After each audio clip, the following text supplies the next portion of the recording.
तपाईले कुनै पनि पुरुष साथीसँग आफूलाई तुलना नगर्नुहोस्। उहाँले त यति धेरै टाइम दिनुभएको छ, हामीले त कसरी सकिन्छ उहाँहरूसँग कम्पिटिसन गर्न भनेर तपाईले त सोच्दै नसोच्नुहोस्। महिला दिदीबहिनीहरूले म महिला भएकै कारणले मैले यत्रो प्रतिस्पर्धामा खरो रूपमा उत्रिन सक्दिनँ भन्ने अलिकति त्यो मानसिकता छ। त्यो मानसिकतालाई आजै अहिलेबाटै हटाउनुहोस्। सेवा तयारी यसरी नै गर्नुपर्छ भन्ने टेक्निकल त्यस्तो रुल चाहिँ कुनै पनि हुँदैन। अब अरूको नोट मागेर हैन, नोटमा उसले के लेख्या छ त्यही कुरा घोक्नु भन्दा पनि सबै जम्मा त गर्नुस्, तर त्यसलाई तपाईले आफ्नो तर्फबाट तयारी गर्नुस्। अन्तर्वार्तामा तपाईले सोधेका क्वेशनको राइट एन्सर दिनु नै पर्छ भन्ने चाहिँ लाग्दैन जस्तो लाग्छ मलाई हैन। कस्तो भने यसमा हामी सबै साथीहरूको पृष्ठभूमि हेर्दा यथार्थ त्यो छैन हैन। यसमा कस्तो छ भने क्षमताको कुरा गर्दा अब लोकसेवा दिनको लागि आफ्नो आफ्नो तह श्रेणी अनुसार स्कुल लेभलको कलेज लेभलको त पास गर्नुपर्ने हुन्छ नै। म लोकसेवाको निष्पक्षतामाथि 100% नै विश्वस्त छु। अब यो तिथि मितिको कुरामा चाहिँ अब धेरैलाई नै जान्न उत्सुक भएको प्रश्न हो। सक्नेसम्म गर्ने, तर त्यसैले गर्दा अरू नछुटोस्।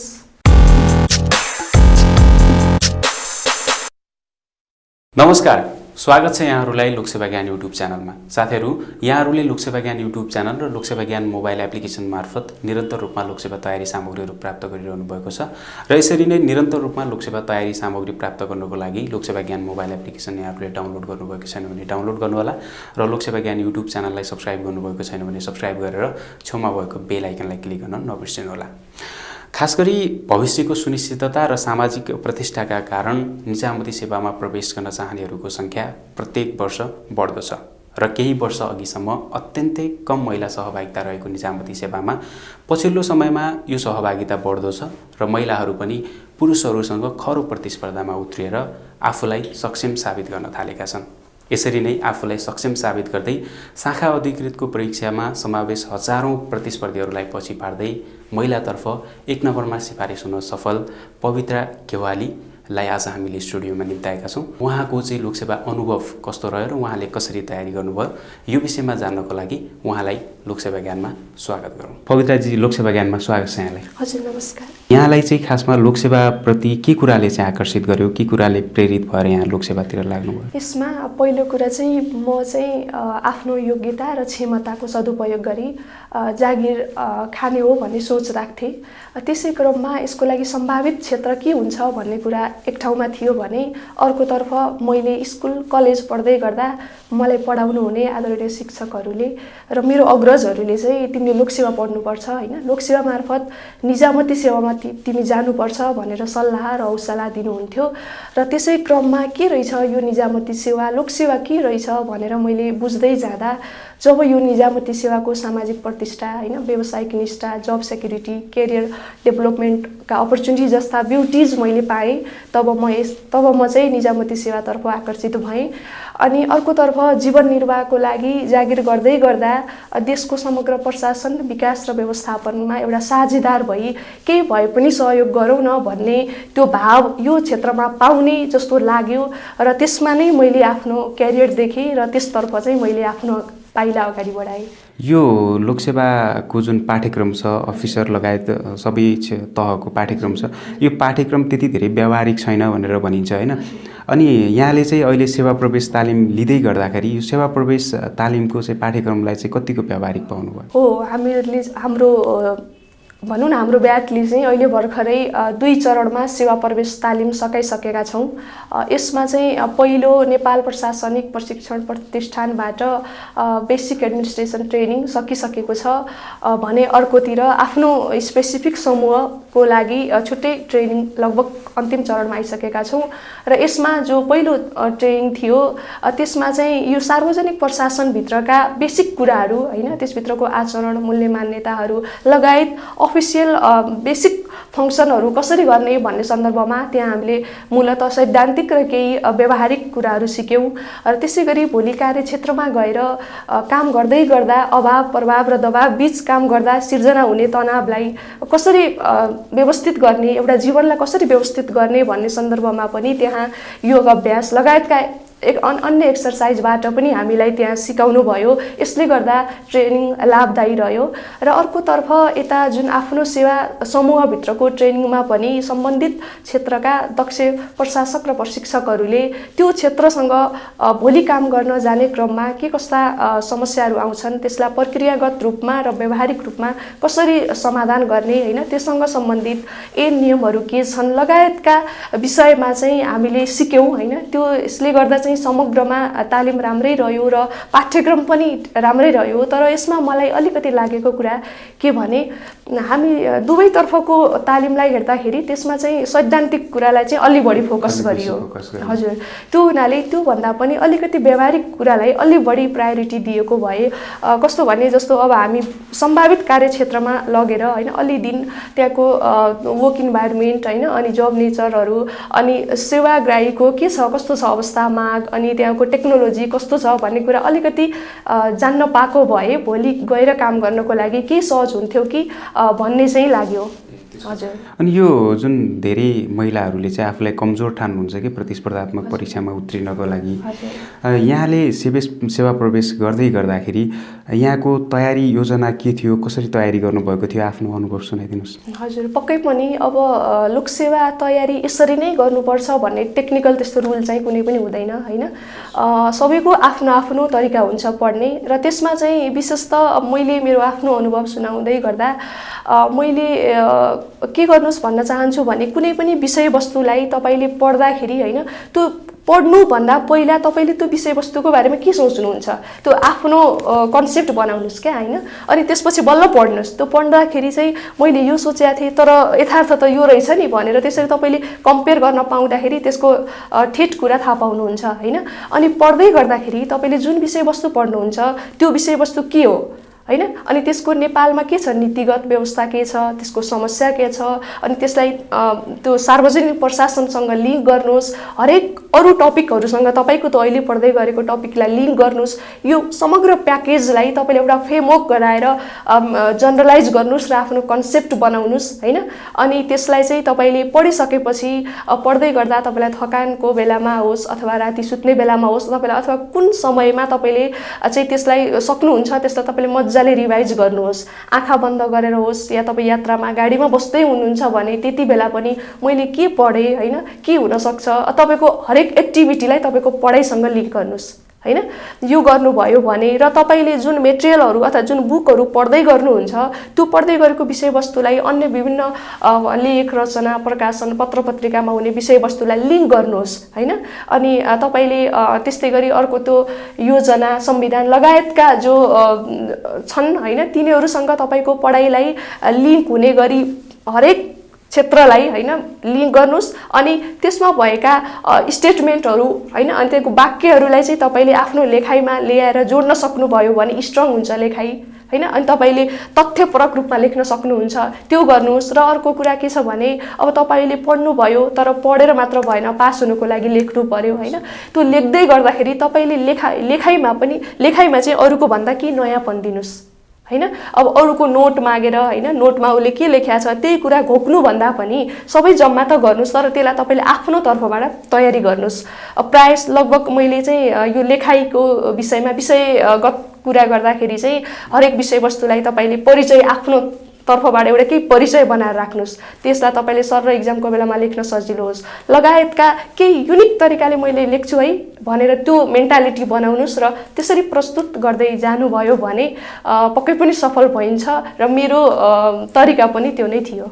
भनेपछि नोटहरू बनाउँदाखेरि छुट्टै आफ्नो बनाउनु पर्यो त्यो चाहिँ नेसेसरी कुरा भयो। अरूले केही बनाइदिएको नोट घोक्नुभन्दा पनि धेरैजसो साथीहरूले सफल भइसक्यो उसले नाम निकाल्यो त्यही नोट पढ्यो भने म पनि नाम निकाल्छु भन्ने खालको सोचाइ छ। त्यो भएर चाहिँ तिनीहरूले चाहिँ हो पछिल्लो ट्रेन्डमा चाहिँ अरूको कपी भन्दा पनि विषयवस्तुमा कन्टेन्ट त पुरा हुनु नै पर्यो तर त्यसमा आफ्नोपन दिनुहोस् भन्न चाहन्छु। त्यो जुन लेखिसकेपछि लिखित भइसकेपछि चाहिँ नाम निस्किसकेपछि पनि आवश्यकताभन्दा अलि बेसी नै निकालिरहेको हुन्छ नाम त्यो चाहिँ होइन। अनि त्यसमा चाहिँ प्रस्तुत हुँदाखेरि कतिपय साथीहरू 2-3 चोटि पनि अन्तर्वार्तामा गएर अड्किनु भएको छ कि अनि यहाँ चाहिँ अन्तर्वार्तामा कसरी प्रस्तुत हुनुभएको थियो? पक्कै पनि लिखित परीक्षा पास गरिसकेपछि अन्तर्वार्ता पनि अर्को स्टेप हो पास गर्नको लागि। यसमा चाहिँ कस्तो छ भने अन्तर्वार्ता भनेको व्यक्तिको व्यक्तित्व अनि कन्फिडेन्ट लेभल हैन लगायत अनि प्रस्तुतिकरण हैन अनि कुनै पनि समस्यालाई त्यसले कसरी ट्याकल गर्न सक्छ भन्ने कुराहरूको परीक्षण गर्ने विधि हो हैन। त्यसले गर्दा अन्तर्वार्तामा तपाईले सोधेका क्वेशनको राइट एन्सर दिनु नै पर्छ भन्ने चाहिँ लाग्दैन जस्तो लाग्छ मलाई हैन। कस्तो भने यसमा तपाईले त्यो प्रश्नलाई कसरी प्रस्तुत गर्न सक्नुहुन्छ हैन, त्यसलाई आफूले चाहिँ तर्कसङ्गत ढङ्गले त्यसलाई कसरी जान सक्नुहुन्छ भन्ने कुराले त्यहाँ बढी भूमिका खेल्छ। त्यसैले अन्तर्वार्ताको समयमा चाहिँ आफ्नो विषयवस्तुको बारेमा अलिकति नलेज हुनु नै पर्यो र समसामयिक घटनाहरू लगायतका विषयमा हल्का रूपमा जेनरलाइज गर्नुस् र आफ्नो तर्फबाट प्रस्तुत हुनुस् निकै नै शालीन भद्र रूपमा हैन अनि कन्फिडेन्ट लेभललाई राखेर र कुनै पनि किसिमको डर मनमा नराखिकन प्रस्तुत हुन सकियो भने पक्कै पनि अन्तर्वार्तामा पास भइन्छ। र लिखित परीक्षापछि अर्को इम्पोर्टेन्ट छ कम्प्युटर स्किल टेस्ट। त्यो त एउटा टेक्निकल कुरा हो हैन, त्यसमा चाहिँ मेहनत नै ठुलो कुरा हो र एक्जामिनेसनको बेलामा चाहिँ अलिकति सिन्सियर भएर नहडबडाइकन एक्जाम दिन सकियो भने त्योमा पनि सफल हुन सकिन्छ। भनेपछि यो कतिपय विद्यार्थीहरूको प्रतिस्पर्धीको चाहिँ एउटा विचार चाहिँ के हुन्छ भने लोकसेवा पास गर्नको लागि स्कुल कलेजको मेधावी विद्यार्थी अथवा फरक खालको केही क्षमता भएको मान्छे चाहिन्छ भन्ने खालको मानसिकता छ। के भन्नुहुन्छ यस विषयमा? यस विषयमा चाहिँ पक्कै पनि अब धेरै साथीहरूले सोध्ने गरेकै विषयवस्तु हो। लोकसेवाको लागि ब्रिलियन्ट स्टुडेन्ट हुनुपर्छ, घोक्दै सक्नेले मात्र लोकसेवा गर्छ भन्ने छ, त्यो खालको स्कुलिङ छ बाहिर। तर यथार्थमा त होइन जस्तो लाग्छ मलाई। होइन पनि, किनभने अहिले हामी सबै साथीहरूको पृष्ठभूमि हेर्दा यथार्थ त्यो छैन हैन। यसमा कस्तो छ भने क्षमताको कुरा गर्दा अब लोकसेवा दिनको लागि आफ्नो आफ्नो तह श्रेणी अनुसार स्कुल लेभलको कलेज लेभलको त पास गर्नुपर्ने हुन्छ नै।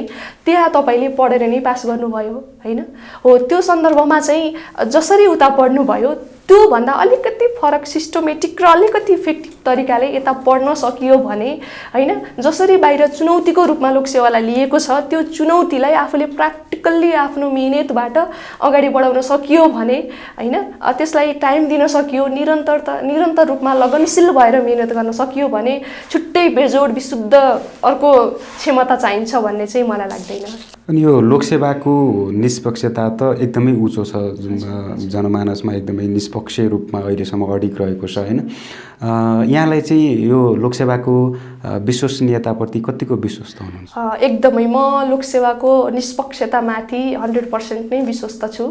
अब हामी जस्तालाई पास गराएर लोकसेवाले आफ्नो निष्पक्षतालाई त्यही उदाहरणबाटै प्रष्ट गरेको छ हैन। जुन लोकसेवाको नारा छ योग्यता, निष्पक्षता र स्वच्छता, त्यो चाहिँ एकदम 100% सही छ र यही कारणले नै लोकसेवालाई चाहिँ पक्कै पनि हामी भनौँ न सहारा नहुनेहरूको लागि सहाराको केन्द्र र आवाज नहुनेहरूको लागि आड भरोसा र आवाजको एउटा केन्द्रबिन्दु हो भन्न चाहन्छु। र लोकसेवाको निष्पक्षतामाथि अरू धेरै प्रश्न गर्नुपर्छ र त्यसमा केही शङ्का छ जस्तो लाग्दैन। यहाँले चाहिँ तिथिमिथि पढ्दाखेरि चाहिँ कसरी अध्ययन गर्नुहुन्थ्यो? अब यो तिथिमिथिको कुरामा चाहिँ अब धेरैलाई नै जान्न उत्सुक भएको प्रश्न हो। यसमा चाहिँ यस्तो छ, यस्तो नै भन्ने चाहिँ त्यो हुँदैन हैन। अब मेनली अलिकति पपुलर तिथिमितिहरू चाहिँ अब समय क्रमानुसार पढ्नु पर्यो, एकअर्कामा लिङ्क गर्नु पर्यो हैन। अब सबै साथीहरूले भनि नै हाल्नुहुन्छ। त्यसमा चाहिँ अब एकदमै धेरै तिथिमितिमा फोकस गरिराख्नुपर्छ भन्ने चाहिँ मलाई लाग्दैन। म पनि त्यति धेरै प्रायोरिटी चाहिँ दिने थिएन, त्यति धेरै क्वेसन आउने पनि होइन। यो भन्दैमा एजे नर्मल्ली सबैले जान्ने तिथिमिति नजान्नुस् भन्न खोजेको पनि होइन। समय कसरी पढ्दाखेरि आफूले आउँछ हैन। अब कतिपय साथीहरूले घोकेरै तयार गर्न सक्नुहुन्छ हैन, कतिपयले चाहिँ अब एक अर्कामा लिङ्क गरेर समय हैन अब घटनाहरू लिङ्क गरेर पनि गर्न सक्नुहुन्छ। यसको लागि चाहिँ यस्तै ठ्याक्कै विधि भन्ने हुँदैन। पढ्नुस् सजिलो तरिकाले, एकदमै डिपसम्म चाहिँ नजानुस् तिथिमिति हैन। एज नर्मल्ली जाने तिथिमितिलाई मात्रै अलिकति प्रायोरिटी दिनुस् भन्न चाहन्छु। भनेपछि यसमा चाहिँ अलि अत्यन्त महत्त्वपूर्ण जस्तै अब सार्कको स्थापना, यी सङ्गठनहरूका स्थापना, विश्वयुद्ध सम्बन्धी कहिले भए, कहिले अन्त्य भए, यस्ता महत्त्वपूर्ण घटनालाई चाहिँ याद गर्नुपर्ने भयो। याद त सक्नेसम्म गर्ने, तर त्यसैले गर्दा अरू नछुटोस् भनेपछि महत्त्वपूर्णलाई फोकस दिनु पर्यो, त्यसलाई चाहिँ तिथिमिति मात्रै घोक्नतिर फोकस चाहिँ बढी स्ट्रेस नलिनुहोस् त्यो। भनेपछि आइक्यू चाहिँ तयारी कसरी गर्नुभएको? यो आइक्यूको सन्दर्भमा चाहिँ कस्तो छ भने मेनली त्यही हो, बजारमा पाइने बुक्सहरू, इमेल, इन्टरनेट, विभिन्न वेबसाइटलाई आधार बनाएर गरेको प्र्याक्टिस नै हो त्योमा होइन। अब आइक्यूमा चाहिँ कस्तो हुन्छ भने आइक्यू चाहिँ दुई तरिकाले गर्न सकिन्छ। कुनै पनि आइक्यू अलि लामो समय हुने हो भने त्यसलाई सल्भ गर्न सकिन्छ, तर हामी त इक्जाममा एउटा टाइम बााउन्ड्रीभित्र हुन्छौँ, सर्टेन टाइमभित्र सक्नुपर्ने हुन्छ। त्यसैले त्यो आइक्यूलाई चाहिँ सटिकली कसरी गर्न सकिन्छ, कुन ट्रिकले गर्न सकिन्छ भन्ने कुरा आफूले आइक्यू प्र्याक्टिस गर्दै जाँदाखेरि कुन कुन टाइपको क्वेसनलाई कुन कुन लोजिकले मिट गर्छ भन्ने हिसाबले प्र्याक्टिस गर्दै जाने र त्यो त्यसै अनुसार नै गयो भने र सकेसम्म अलिकति त्यस्तो सटिक आइडियाहरू आफूसँगै छैन भने आफूभन्दा अग्रज अब कसरी हुन्छ त्यससँग सोधेर जानेर क्लास लिएर अनि विभिन्न माध्यमबाट सर्च गरेर खोज्दै गयो भने पनि आइक्यू चाहिँ गर्न सकिन्छ। यसको लागि पहिलो कुरा भनेको त अब यो त टेक्निकल कुरा जस्तै भयो, मिहिनेत नै ठुलो कुरा हो। यसमा प्र्याक्टिसमा फोकस गर्नुपर्ने भयो। अनि यो पछिल्लो समयमा आरक्षणले गर्दा पनि लोकसेवाप्रति आकर्षण एकदमै बढ्दो छ। यसले गर्दा यहाँले चाहिँ आरक्षणलाई चाहिँ कुन रूपमा लिनुभएको छ? आरक्षणप्रति यहाँको धारणा के छ? नेपालको सन्दर्भमा अहिलेको अवस्थामा हेर्दाखेरि आरक्षणले चाहिँ विशेष त मूल प्रवाहभन्दा अलिकति बाहिर रहेको वर्ग समुदायलाई मूल प्रभावित गरेको छ। यो यथार्थ नै हो होइन। समान रूपमा अरूसँग कम्पिटिसन गर्न अलिक कमजोर, विविध कारणले कमजोर हुने वर्गलाई केही सुविधा दिनु पक्कै पनि राम्रो कुरा हो। आरक्षण आफैमा नराम्रो व्यवस्था चाहिँ होइन। नेपालमा पछिल्लो ट्रेन्ड हेर्दा पक्कै पनि आरक्षणभित्र तोकिएको वर्ग समुदायभित्रको पनि अलिकति इलाइट वर्गहरूले त्यो अवसर लिएर आफूले प्रतिनिधित्व गरिरहँदा जो लक्षित वर्गभित्रका पनि लक्षित वर्ग हुन् त्यो चाहिँ अलि छायामुनि परेको हो, त्यो यथार्थ चाहिँ छ। यसले गर्दा आफैमा नराम्रो व्यवस्था नभए तापनि यसलाई चाहिँ पछिल्लो समय बन्ने नियमावलीहरूले पनि यसलाई सम्बोधन गर्ने भन्ने कुरा छ, त्यो गर्छ नै। त्यसैले आफैमा नराम्रो व्यवस्था नभए तापनि यसको प्रयोग कसरी हुन्छ भन्ने कुरा हो। त्यसैले नेपालमा अझै पनि आरक्षण आवश्यकता छ, तर यसलाई चाहिँ लक्षित वर्ग लक्षित बनाउनुपर्छ भन्ने मलाई लाग्छ। लक्षित वर्गसम्म पुग्ने व्यवस्था चाहिँ गर्नु पर्यो, अझै पनि पुग्न सकिरहेको छैन। लक्षित वर्गलाई चाहिँ अझै पनि समेट्न सकिरहेको अवस्था छैन। अन्त्यमा जाँदा जाँदै यहाँ जस्तै जो लोकसेवा तयारी गरेर आफ्नो भविष्य चाहिँ सुनिश्चित गर्न चाहनुहुन्छ सम्पूर्ण तमाम महिलाहरूलाई चाहिँ के भन्न चाहनुहुन्छ? पक्कै पनि पहिलो कुरा त के छ भने महिला दिदीबहिनीहरूले म महिला हुँ, म महिला भएकै कारणले मैले यत्रो प्रतिस्पर्धामा खरो रूपमा उत्रिन सक्दिनँ भन्ने अलिकति त्यो मानसिकता छ। त्यो मानसिकतालाई आजै अहिलेबाटै हटाउनुहोस् होइन।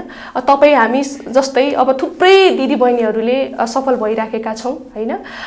जस्तो अब हो बाई नेचर नै महिला फिजिकल्ली अलिकति विक, मेन्टल्ली अलिक बढी सेन्सिटिभ भइन्छ र बायोलोजिकल्ली पनि अलिक बढी समस्या भोग्नु नै पर्ने हुन्छ। त्यसमा अझै फ्यामिली र सोसाइटीमा आफ्नो रोल त अलिकति पृथक छ नै। यति हुँदाहुँदै पनि भोलि अलिकति आत्मनिर्भर र अलिकति आफ्नो पहिचानमा बाँच्न सक्ने चाहना हो भने आज अलिक केही बढी दुःख अलि मिहिनेत गर्यो भने त्यो सफल भइन्छ। अझै महिलाको लागि त राज्यले विशेष सुविधा पनि दिएको छ होइन। त्यसको सदुपयोग गरेर समयमा मिहिनेत गरौँ भन्न चाहन्छु। र महिलाको यो लोकसेवा तयारीमा पछिल्लो ट्रेन्ड कस्तो छ भने 1-2वटा इक्जाम दिने अथवा 1-1.5 वर्षसम्म राम्रो तयारी गर्ने, त्यसमा सफल हुन सकिएन भने त्यसलाई छोड्ने, बिचमा समस्या आउँछ होइन। अनि त्यो समस्याले गर्दाखेरि त्यसलाई छोड्ने हो, यो चलन छ। र यसमा चाहिँ के गर्ने पर्यो भने समस्या आउँछ तर तपाईले त्यसलाई टोटल्ली नै नछुड्नुहोस् क्या। जस्तो अब समस्याको बेलामा अलिकति कम मिहिनेत गर्नुहोस् होइन। अनि पछि समस्या सल्भ भएपछि तपाईँले फेरि त्यसलाई कन्टिन्युटी दिनुहोस् न। तपाईँले कुनै पनि पुरुष साथीसँग आफूलाई तुलना नगर्नुहोस्। उहाँले त यति धेरै टाइम दिनुभएको छ, हामीले त कसरी सकिन्छ उहाँहरूसँग कम्पिटिसन गर्न भनेर तपाईँले त सोच्दै नसोच्नुहोस्। हो उहाँहरूले त्यो त्यसरी टाइम दिनुभएको छ भने उहाँ तपाईँभन्दा 1 वर्ष अगाडि हुनुहुन्छ अथवा अलिकति अगाडि हुनुहुन्छ भने तपाईँ अर्को पटकमा त निकाल्न सक्नुहुन्छ होइन। त्यो हुनाले पहिलो पटक चाहिँ तपाईँले आफैले म चाहिँ गर्न सक्छु भनेर अठोट लिनुहोस् भन्न चाहन्छु। र सम्पूर्ण महिला दिदीबहिनी र सम्पूर्ण साथीहरूलाई चाहिँ आउनुहोस् निजामती सेवामा हातेमालो गरी सँगै अगाडि बढौँ भन्न चाहन्छु। हस्, यहाँले चाहिँ आफ्ना महत्त्वपूर्ण विचारहरू लोकसेवा प्रतिस्पर्धीहरूमा राख्नुभयो र यहाँसम्म आइदिनु भयो, त्यसको लागि यहाँलाई धेरै धेरै धन्यवाद। हस् हजुरलाई पनि यहाँ उपस्थित भएर मेरो आफ्नो अनुभव साथीहरू समक्ष राख्ने यो प्लेटफर्म उपलब्ध गराउनु भएकोमा धन्यवाद। साथीहरू, यहाँहरूलाई पवित्रा ग्यावाली म्यामसँग गरेको कुराकानी कस्तो लाग्यो? यदि यहाँहरूलाई राम्रो लागेमा सेयर गर्नुहोला र लोकसेवा ज्ञान युट्युब च्यानललाई सब्सक्राइब गर्नुभएको छैन भने सब्सक्राइब गर्नुहोला।